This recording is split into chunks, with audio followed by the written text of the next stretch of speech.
Selamat pagi teman-teman, Assalamualaikum warahmatullahi wabarakatuh. Jadi hari ini kita akan masuk ke pembelajaran selanjutnya tentang cara membaca hasil pengukuran yang bagian 2. Nah, jadi yang kita pelajari hari ini tuh cara membaca pengukuran tapi yang berupa besaran-besaran turunan.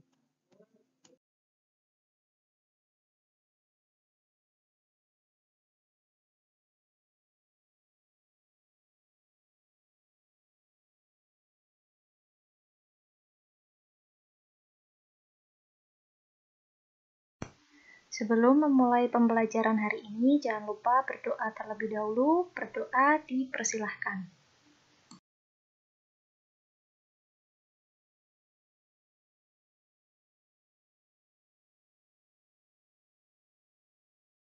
Tujuan pembelajaran hari ini adalah kalian harus dapat menentukan hasil pengukuran dari besaran luas, volume, dan massa jenis. Kemudian kalian juga harus bisa menghitung konsentrasi larutan dan laju pertumbuhan tanaman. Nah, di pertemuan sebelumnya kan kita udah belajar tentang gimana cara membaca hasil pengukuran pada beberapa besaran pokok. Di antaranya ada besaran panjang, massa, sama waktu. Kalau besaran panjang kemarin diukurnya pakai apa alatnya? Ada yang masih ingat? Kalau besaran panjang itu kan bisa diukur pakai beberapa alat ukur, di antaranya ada penggaris, meteran, kemudian ada jangka sorong, sama mikrometer skrup. Nah, kalau massa bisa pakai neraca atau timbangan. Kemudian kalau waktu bisa pakai stopwatch atau jam tangan atau jam dinding gitu ya. Nah, di pertemuan kali ini kita akan belajar cara membaca dan juga menghitung beberapa hasil pengukuran pada besaran turunan. Di antaranya luas, volume, massa jenis, konsentrasi larutan, sama laju pertumbuhan tanaman.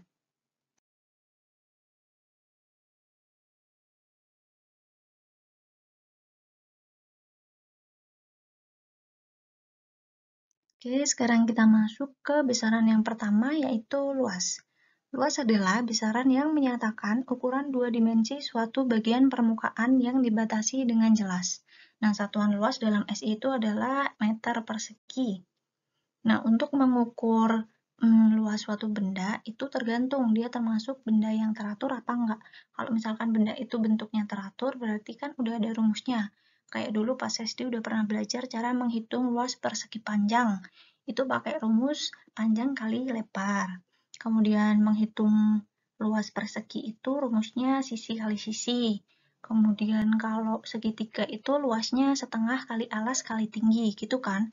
Jadi kalau benda-benda yang bentuknya teratur itu sudah ada rumusnya. Tapi gimana cara mengukur luas benda yang bentuknya tidak teratur? Kayak misalkan luas helai daun, atau luas telapak tangan, atau apapun yang bentuknya tidak teratur. Hari ini kita akan mempelajari hal itu. Untuk menentukan luas dari benda yang tidak beraturan bentuknya, itu bisa dilakukan dengan menggunakan kertas berpetak dan pensil atau pulpen. Nah, langkah-langkahnya adalah yang pertama, kalian harus menyalin atau menggambar bangun tersebut pada kertas berpetak. Kemudian memberikan garis pada bagian tepinya.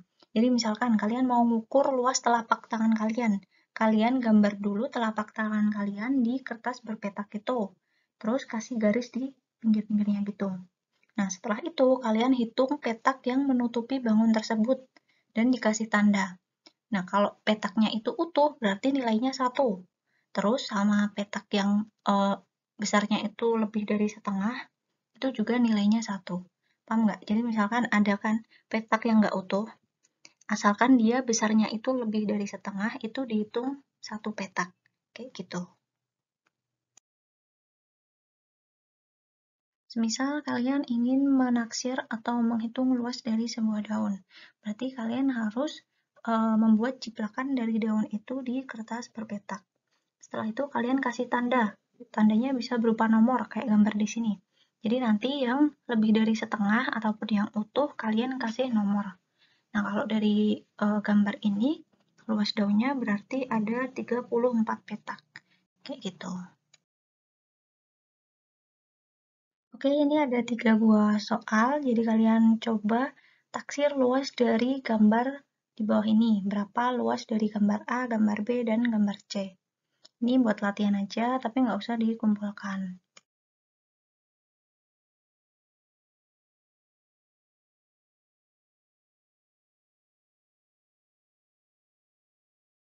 Selanjutnya kita akan mempelajari besaran volume.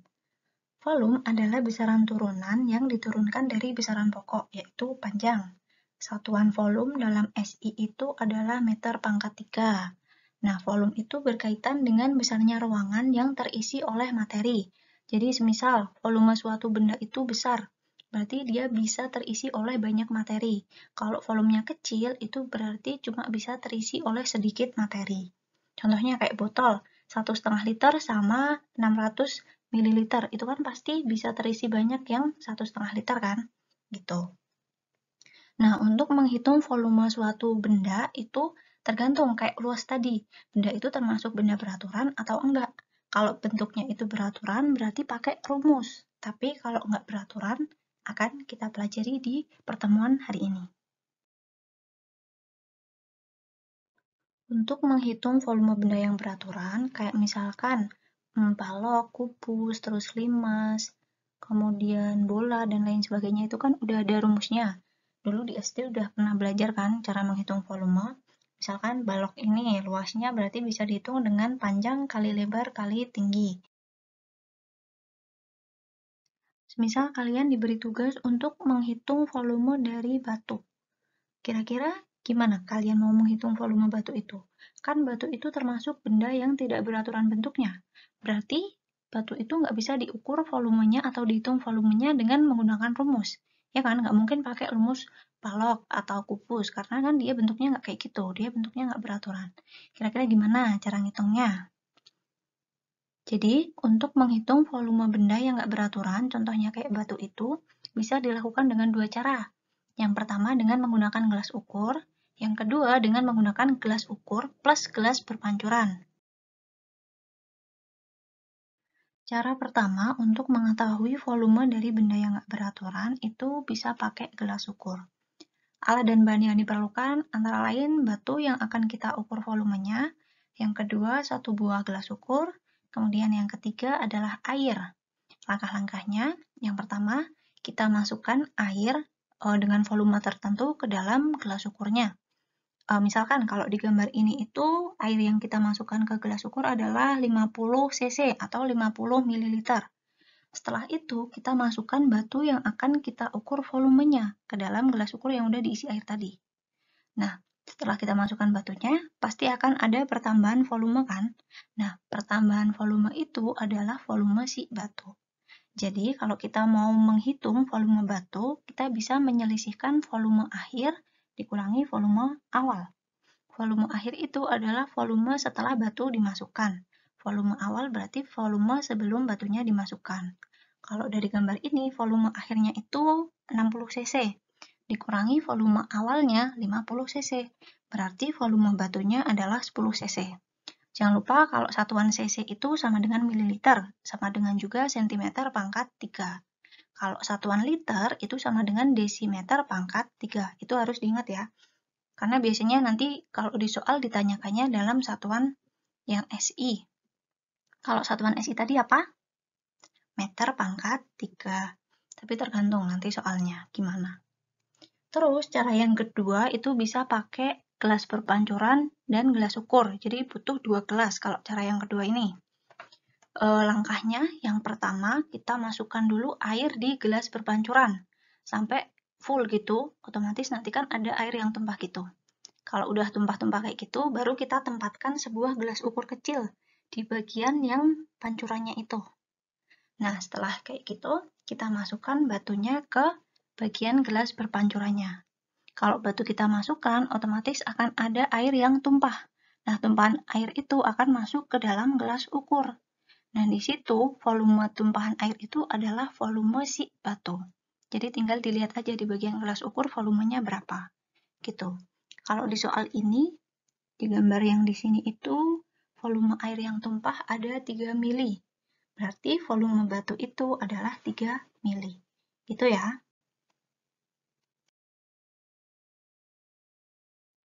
Sekarang coba kalian kerjakan latihan soal di bawah untuk mengetahui pemahaman kalian tentang cara membaca hasil pengukuran volume menggunakan gelas ukur. Coba ya kalian kerjakan di buku catatan, nggak usah dikumpulkan buat latihan aja.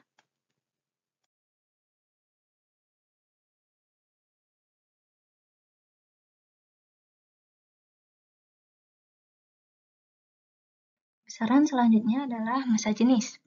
Massa jenis atau densitas adalah besaran kerapatan massa benda yang dinyatakan dalam massa per satuan volume. Jadi massa jenis itu digunakan untuk menyatakan kerapatan suatu benda. Misalkan kayak kelereng sama spons, itu kan ukurannya lebih besar sih sponsnya kan, tapi lebih berat kelerengnya. Nah, berarti kelereng itu punya kerapatan yang lebih besar daripada si sponsnya. Kayak gitu. Massa jenis itu dinyatakan dalam simbol kayak P, tapi itu bukan P, dan dibacanya itu adalah rho. Jadi massa jenis itu biasa disebut juga dengan rho. Untuk menghitung massa jenis atau rho itu bisa dilihat di segitiga yang ada di gambar ini. Nah, segitiga ini disebut segitiga istimewa. Kan di bawahnya itu ada rumusnya kan, kalau misalkan mau nyari rho berarti massa dibagi volume. Kalau mau nyari volume berarti massa dibagi rho. Kalau mau nyari massa berarti rho dikali volume. Sebenarnya kita nginget-inget segitiga ini aja, kita bisa menentukan 3 soal yang biasanya keluar. Kita inget-inget pokoknya massa itu yang di atas, rho-nya sama V-nya di bawah. Nah, misalkan kita mau nyari rho, itu berarti rho-nya kita tutupin. Berarti kan tinggal massa sama volume. Nah, massa sama volume itu posisinya atas bawah. Berarti kalau posisinya atas bawah kayak gitu, artinya yang atas dibagi yang bawah. Berarti massa dibagi volume. Paham kan? Sedangkan, misalkan kita mau nyari si volume, berarti volumenya yang kita tutupin. Berarti kan tinggal massa sama rho. Massa sama rho juga atas bawah, berarti yang atas bagi yang bawah. Alias, volume itu massa dibagi rho. Gitu. Paham? Terakhir, misalkan kita mau nyari massa. Massa itu kan kita tutupin kalau mau kita cari massanya. Berarti rho sama volume yang kelihatan. Nah, rho sama volume itu dia sebelahan. Kalau sebelahan itu artinya dikali. Berarti kalau mau nyari massa itu rho dikali volume. Kayak gitu. Jadi kalian harus hafal simbol-simbol ini. M itu massa, V itu volume, rho itu massa jenis. Itu kalian harus tahu, harus ingat juga. Ini ada contoh cara menghitung massa jenis suatu benda. Di sini ada hasil pengukuran massa dan volume dari suatu benda. Nah, kalau misalkan kalian menemukan soal yang ada hitungannya kayak gini, biasakan kalian menulis apa yang diketahui, apa yang ditanyakan, terus baru jawabnya, kayak gitu ya. Kalau IPA harus kayak gitu juga, kayak matematika. Nah, di sini yang diketahui adalah massa benda. Massa benda itu bisa dilihat dari pengukuran neraca di gambar bagian sebelah kiri. Itu kan massanya menunjukkan 168 gram. Massa tadi simbolnya adalah M kecil. Tuh. Terus volumenya itu ada volume awal sama volume akhir, atau mau kalian sebut V1, V2 juga boleh. Volume awalnya 60 mili, kemudian volume akhirnya 80 mili. Terus yang ditanyakan itu adalah rho atau massa jenisnya. Kemudian baru jawab. Nah, yang pertama, kalau mau mencari massa jenis, itu kan tadi rumusnya adalah massa dibagi volume kan? Massanya udah ada, tapi volumenya harus kita hitung dulu. Cara ngitung volume batu, tadi kan adalah volume akhir kurangi volume awal. Berarti tadi volume akhirnya 80 kurangi volume awalnya 60. Berarti volumenya adalah 20 ml. Nah, mililiter itu tadi kan sama dengan cm pangkat 3. Jadi volumenya sama dengan 20 cm pangkat 3. Setelah itu baru kita hitung massa jenisnya dengan rumus M dibagi V atau massa dibagi volume. Massanya 168 gram dibagi volumenya 20 cm pangkat 3. Nanti hasilnya 8,4 gram per cm pangkat 3.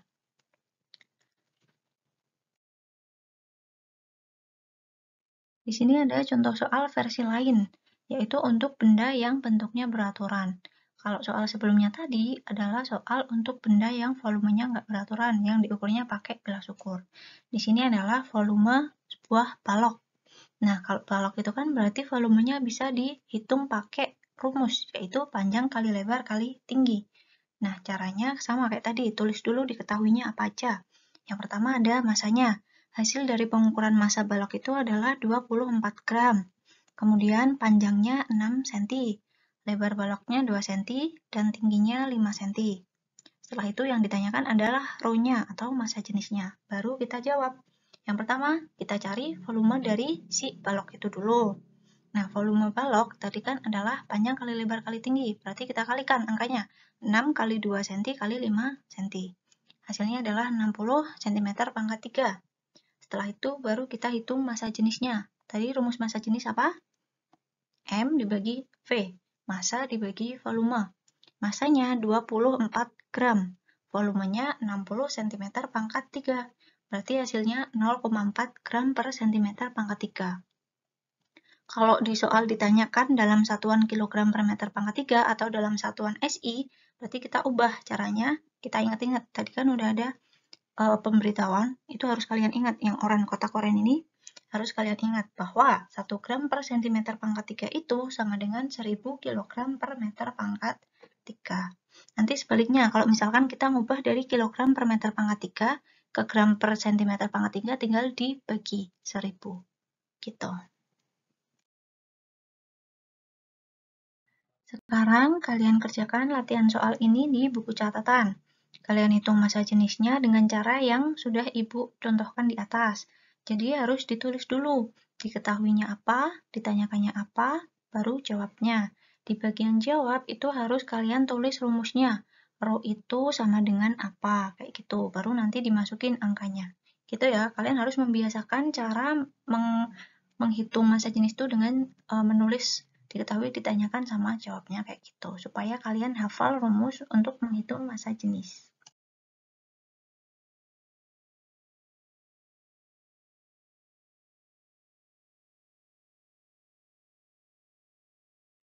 Selanjutnya, kita akan belajar tentang cara menghitung konsentrasi larutan.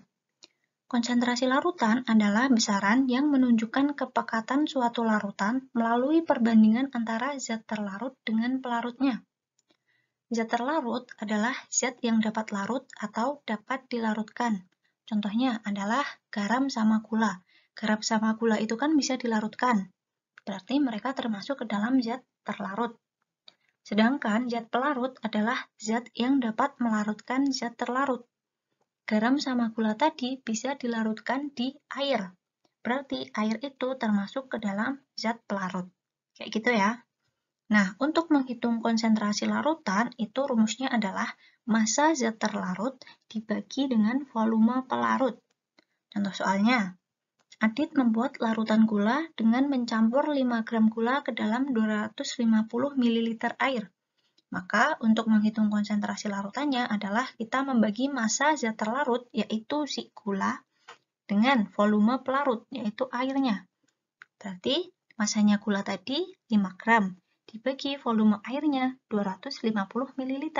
Berarti hasilnya konsentrasi larutan gula yang dibuat oleh Adit adalah 0,02 gram per mililiter. Kayak gitu. Oke, waktunya latihan soal. Kalian kerjakan latihan soal ini di buku catatan. Jangan lupa kalian tuliskan, diketahui, ditanyakan, sama jawabnya. Rumusnya harus ditulis dan baru dimasukkan angka-angkanya ya.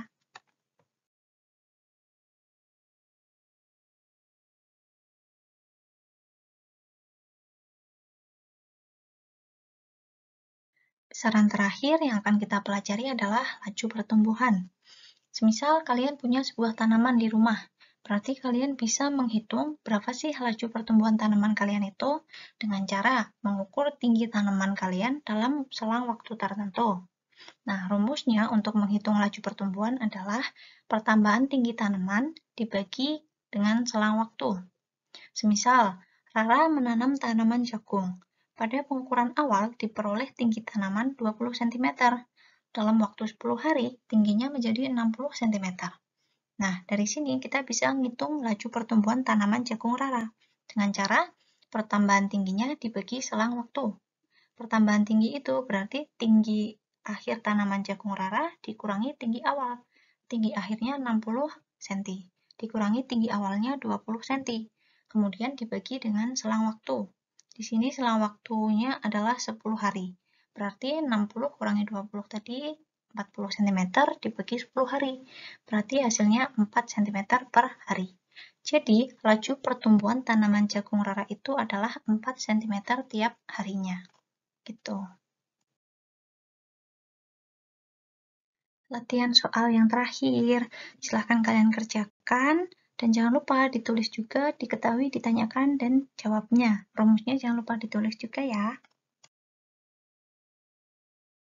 Oke, jadi selain beberapa latihan soal di atas, hari ini ada tugas yang harus kalian kumpulkan. Tugasnya bisa kalian download di Google Classroom ya.